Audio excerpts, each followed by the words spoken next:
সংখ্যা শেষে যদি 5 থাকে তাহলে তার স্কয়ার বের করার সবথেকে শর্টকাট নিয়ম হচ্ছে শেষে 25 আসবেই। তার মানে কি শেষে 25 আসবেই, শেষে 25 আসবেই। এটা হচ্ছে প্রথম কাজ। দ্বিতীয় কাজ হচ্ছে তার পরের সংখ্যার সাথে গুণ করে দাও, স্কয়ার বেরিয়ে যাবে।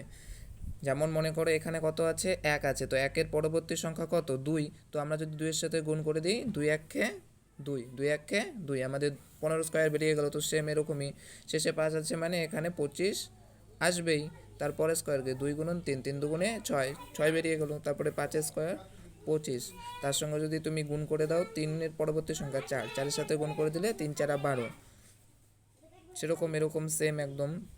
5-এর স্কয়ার 25, 4-এর পরবর্তী সংখ্যা কত, 5, 4-এর পরবর্তী সংখ্যা 5, 4-এর সঙ্গে যদি 5-কে গুণ করে দাও 4 5 20, তো 45-এরও বেরিয়ে গেল। তারপরে এরকম 55 স্কয়ার যদি আমরা বের করি তাহলে কি হবে, 5-এর পরবর্তী সংখ্যা 6, যদি 5-এর পরবর্তী সংখ্যা 6 তাহলে 5 6 30, তারপরে 6-এর পরবর্তী সংখ্যা কত, 7, 7 6 7 42, 7-এর পরবর্তী সংখ্যা কত, 8, 7 8 56, 9-এর পরবর্তী সংখ্যা কত, 9-এর পরবর্তী সংখ্যা